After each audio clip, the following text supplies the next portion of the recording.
a gift to all humanity in the future. So thank you, thank you, thank you. And thanks, Ben Bowler and Unity Earth and partners and sponsors for hosting this incredibly important discussion today. I want to provide a little context to what we'll be talking about today. We're going to be talking about interspirituality writ large, prosocial spirituality, the Holo movement, and how modern science and evolutionary spirituality relate to the theme of spiraling up.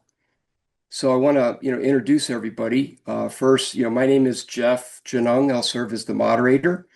I also serve as the managing director for a nonprofit organization called ProSocial World, whose mission is to consciously evolve a world that works for all. And also co-founded another nonprofit called Contemplative Life, a digital hub that connects people and communities with transformative practices. And then I serve as a core team member for the Holo movement, which we're going to be talking more about today. Then our panel includes Reverend Diane Berke, who is the founder of One Spirit Learning Alliance and a widely respected pioneer in both interfaith and interspiritual education.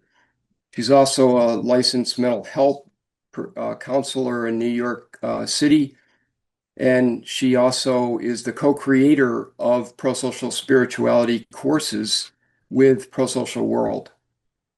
Susan Bellchamber is deeply engaged in supporting many positive psychological and social change efforts. And her work currently focuses on building resilience in what is needed to foster trust and collaboration and community engagement. She also serves as a core team member for the Holo movement, which bridges spirituality and science in the pursuit of sharing love in action. And then Will Keepin is a mathematical physicist who trained extensively in contemplative spiritual practices, East and West. Will collaborated closely with Father Thomas Keating and other interspiritual leaders over a couple decades. And he co-founded Satyana Institute and Gender Equity and Reconciliation International, Jerry. And he's author of 6 books. So we've kind of have a tradition of starting with 3 minutes of silence as a kickoff before we start talking. And someone once asked me, why 3 minutes? And it's a very technical answer. 1 minute is too short. And if you're going to do 2, you might as well do 3. So that's how we arrived at 3 minutes. I call it a word from our sponsor. And it'll start with an opening bell. There'll be a video with a candle in silence. And then they'll have a closing bell. And we'll be back together again.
Thank you.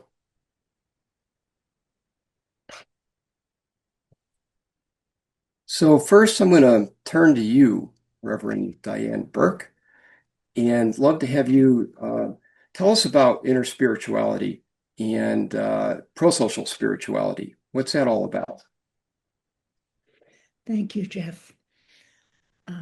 I've had the privilege of working in the field of first interfaith and then interspiritual education since 1988.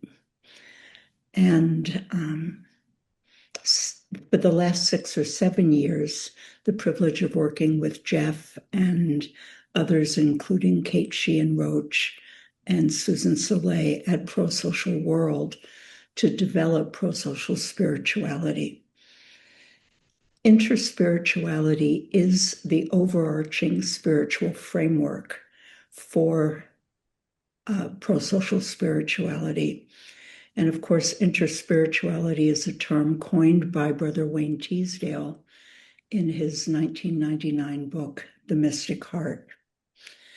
Interspirituality itself can be recognized as an evolutionary emergence, a spiraling up, if you will, from the rich and important and still very necessary interfaith and interreligious work that was begun in the 20th century. That work has been primarily geared toward introducing dialogue, building tolerance, respect, and understanding among the world's religions. In interspirituality, however, the emphasis is not on creed, belief, theology, dogma, but instead is on experience, specifically the direct experience of the unitive ground of being, the inherent underlying wholeness from which all of life and all of manifest reality emerge. And to experience this not merely as a conceptual understanding, but as a direct realization of the interconnectedness of all that is. The aspiration of pro-social spirituality is for us to mature into what the mystics throughout the ages have insisted is our true nature, our deepest nature. What Brother Wayne poetically described in The Mystic Heart as that we are creatures of boundless love, caring, compassion, and wisdom. In our pro-social spirituality trainings, we look to cultivate the spiritual qualities that are expressed by mature practitioners from across religious and spiritual traditions and are easily recognizable. Wayne described these as 9 elements of spiritual maturity. And as we've worked with them over time, we've discovered that they fall under 3 kind of general clusters.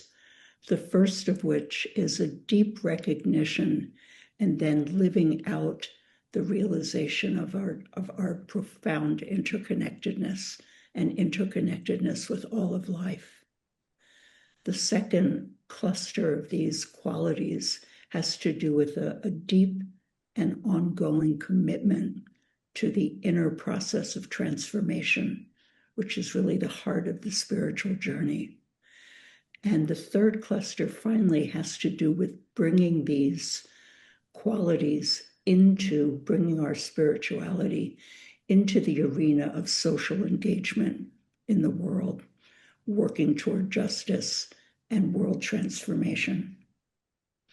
In pro-social spirituality, we attempt to cultivate these essential contemplative qualities and then to integrate them with the insights from modern physics, evolutionary biology, and contemporary behavioral science in order to support people's capacity to collaborate effectively and work cooperatively in service to the well-being, evolution, and thriving of the whole of life.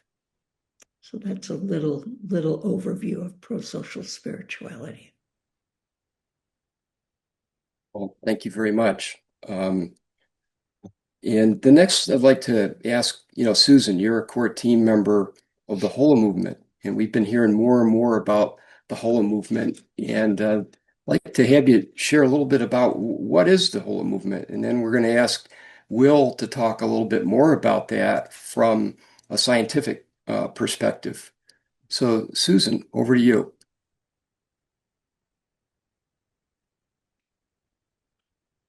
Part of pro-social spirituality. And if you get the chance to take the course, it is life-changing. It's really, really, really beautiful. And the Holo movement is a segment in it that we've been so honored, Jeff and I, to bring forward. Oh, wow. Don't you sense we are on the edge of something vast? There's something that we can't quite put it into words, but that it's this momentum building. And this is basically the sense of what we have as the movement of movements, or the Holo movement, which is literally the movement of the whole, a term coined by David Bohm many years ago that Keepin will tell us all about. But I don't know about you, but I feel that there's a wave coming, a wave of energy that is showing up just in time when so much feels like it's buckling and dissembling all around us. And, and even in the midst of this thing that feels like a lot is ending and having, a real sense of dissolving, there's this possibility that maybe something is forming beyond our current understanding, perhaps, but we feel it in our hearts, and that there's a strong interconnection between things, a strong interconnection that helps this sense of there's something beautiful arising, like a beautiful new world that's possible around us, in us, between us. And it's like I sense, maybe you do, this possibility that there's shoots of new life coming up from the old cement of the past. Well, this is essentially the Holo movement.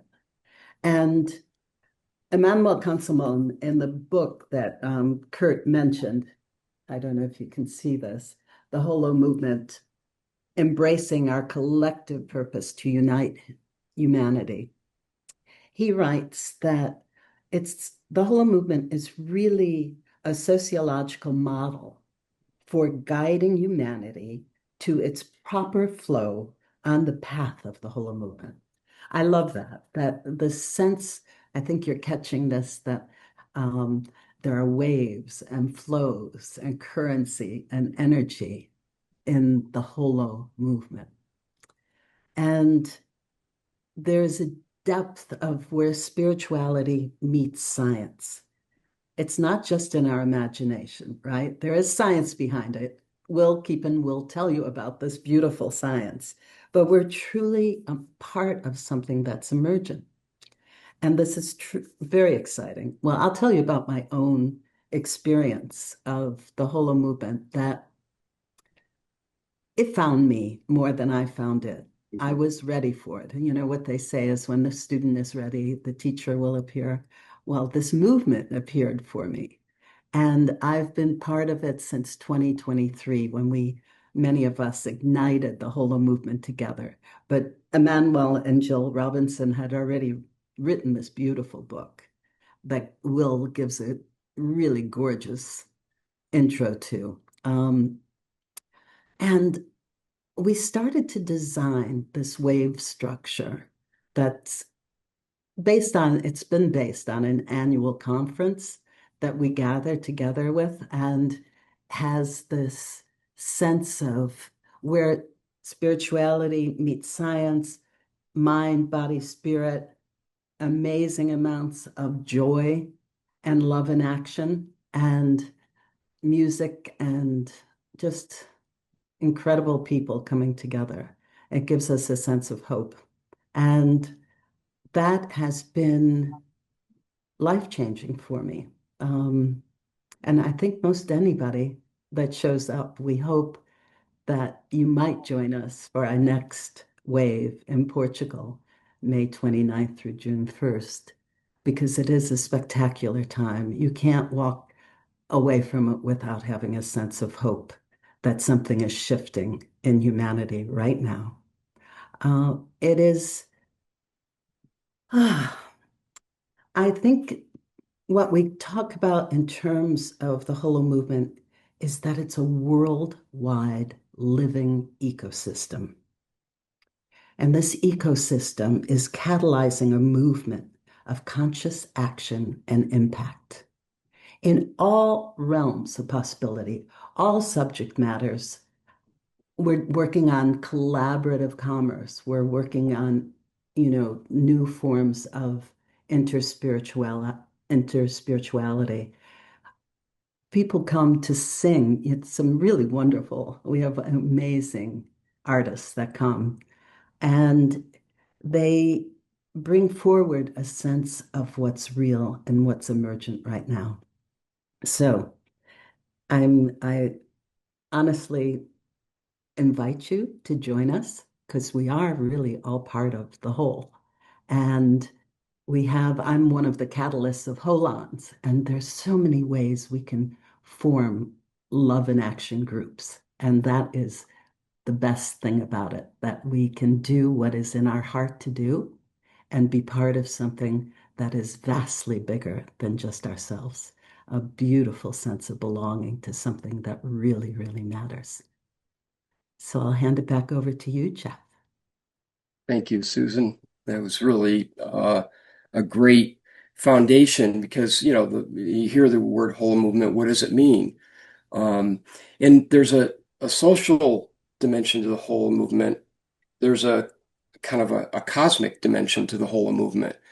And so the next I want to invite Will to talk a little bit about the importance of David Bohm's legacy and from the perspective of the whole movement and its importance in today's world. Well, thank you, Jeff and Diane and Susan, and to Ben and all the organizers of the Unity Earth. It's a great privilege to be here. I would like to share some slides to really go into what is the Holo movement all about. So I hope you can all see this. And the Holo movement, I call it the science of cosmic interbeing. Let's see here. Here's how it's defined by David Bohm, physicist David Bohm. The cosmos is a single unbroken wholeness and flowing movement in which everything is connected to everything else.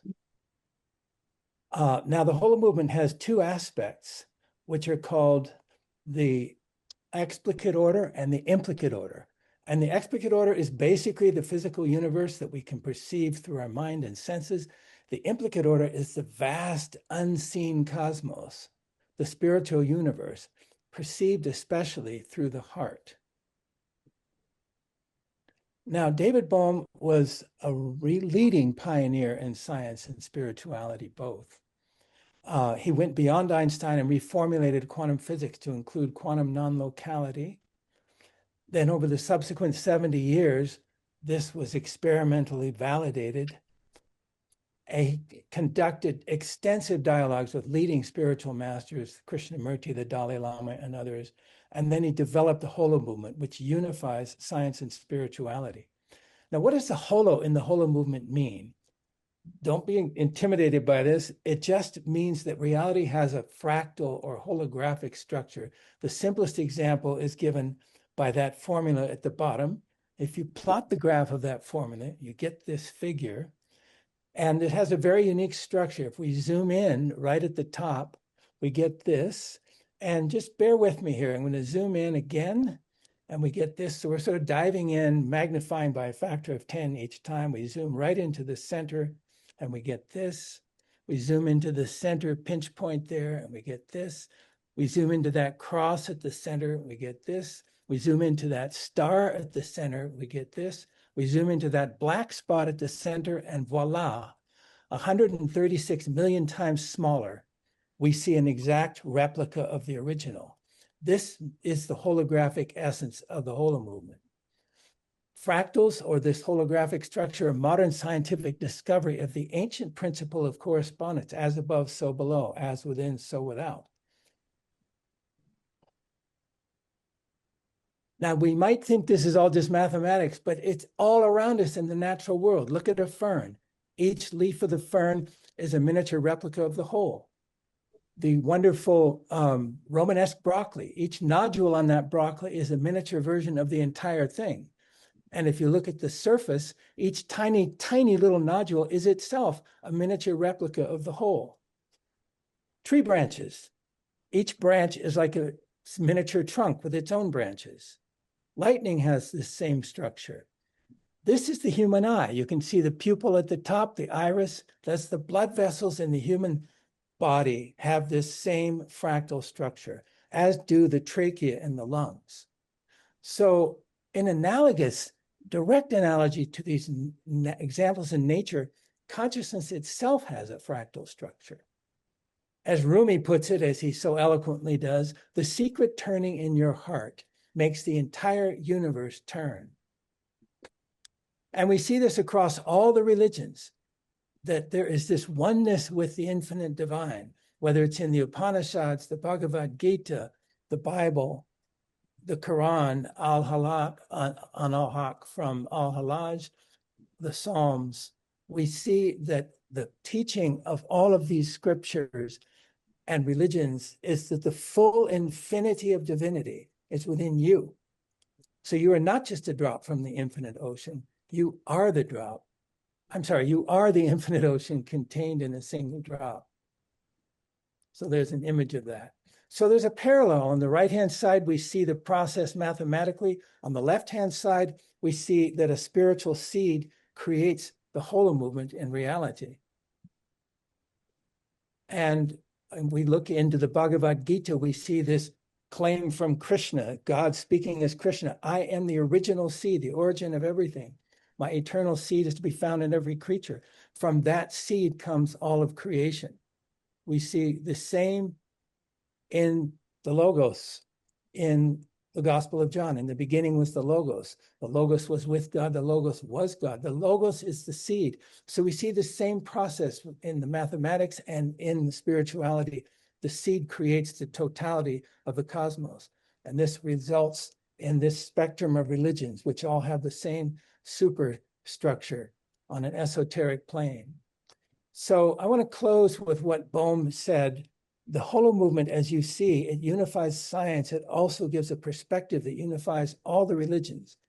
And Bohm said, what is needed today is a new surge, similar to the Renaissance, but even deeper and more extensive. The essential need is for a loosening of rigidly held intellectual content, along with a melting of the hardness of the heart. The melting could perhaps be called the beginning of genuine love. The loosening of thought is the awakening of creative intelligence. The two necessarily go together, and this new renaissance can transform our world. Thank you very much. Thank you, Will. You know, it's always been fascinating to me when I look at fractals, how much they often look like turtles with little, arms. And it really is turtles all the way down. We know that from science now as well. I think of it as little Buddhas. Little Buddhas. That's why I turned it up 90 degrees from how it's usually seen. So now we're going to have some fun. We've talked about some of these different frameworks here, but now we want to, kind of direct that back in our discussion, free flow, about how does that relate to spiraling up? This thing of interspirituality, the holo movement. what pro-social spirituality is doing through the integration of science and spirituality, which a lot of that is this. Because ultimately, particularly where we're going, we need different lenses of perception into the mystery of reality. And some of that is rational and scientific and evidence-based, and some of it is experiential, can't be proven, not evidence-based. Doesn't mean not true.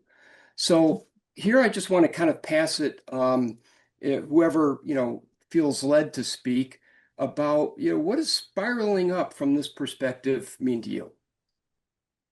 And we've got about 8.5 minutes left, just to give you a sense. Diane? I can begin. For me, what it means is really moving in the direction of greater and greater and greater inclusivity. A sense of that our foundational identity moves from me, the kind of separated, egoic, skin encapsulated self, to a sense of my group, which is often family, community, religion, to a sense of we that includes all of humanity. So it's almost like you can imagine the increasing circles moving like a spiral in terms of greater and greater width and expansiveness. And finally, from all of humanity to all of life. So for me, spiraling up means that we recognize our kinship with the whole of creation, the whole of life, and develop the capacity to live as if that were truth and not simply an interesting concept. And I'd love, if I can, to quickly share a poem. Those who know me know I love to share poetry. And this is an excerpt of a poem from Lynn Unger called Fractals. The universe is built of patterns, every last being tied to the same math. The net of galaxies spanning unimaginable light years, and the spined leaves of the artichoke are working from the same script. There are more than 20,000 species of bees in the world, but every beehive is built from the same hexagonal cells. The elegant spiral staircase the chambered nautilus builds inside his shell is the same spiral that Romanesco broccoli grows in fluorescent green. The branches of your arteries look like the great chandelier of maple stretching above your head. How can you pretend to anything other than kinship? So beautiful, Oh my gosh. It's we talk often about science and spirituality and these ways of knowing, but the arts are so important to this way of knowing, and different people are going to orient to the mystery in different ways, and so is modern technology. Susan, I'd like to pass it over to you. Yes. Hard act to Oh, follow, but you don't need to follow an act. oh, no, no, no, no. Thank you, Diane. That poem just touches the heart. And I'm so excited about this because I've spent the last 20 years looking at spiral dynamics too, and the spiraling up really speaks to me. I think spirals are one of the most evocative things that shares the sense of uniqueness and connection all at once. And like Einstein said, it's a delusion of separation. He didn't even call it an illusion, he called it a delusion of separation. And I think we feel that sometimes before we can actually cognitively hold it. But what you said, Jeff, about having multiple perspectives, the multi-perspectival concept of being able to see things from different angles so that you get a sense that, okay, I may have a deep sense of something being true in my vantage point from my specific lens on religion or spirituality, but there are just, it's like an immense, eye that has so many different lenses. And those lenses, like you said, Jeff, the whole movement is a movement of the whole, that we get to see things from these different angles, from the angle of the artist who has a different sense on things oftentimes that can relate it to the poet, to the scientist, to the business person, to the person that creates technology. We all have different strengths. Nobody is asking us in the unity to be, just Pablo, a mixture of something that takes away our uniqueness. But it just doesn't have to separate us. We can feel a sense of interconnection. And I think it starts with the heart of something we can't necessarily even explain, but it can expand from there. And the way that you just shared everything from the scientific perspective is just so beautiful and gives it grounding. We can begin to really believe it, right? Thank you, Susan. You can feel your passion in what you're sharing. Will, we've got a couple minutes. What say you about spiraling up? Well, we live in a culture that is enamored with the love of science. And yet, ironically, we have not developed a science of love. We have basically taken the mind and senses to be the whole of reality. And they delude us into believing in separation. As Thomas Berry said so beautifully, the universe is not a collection of disconnected objects. It is a communion of interconnected subjects.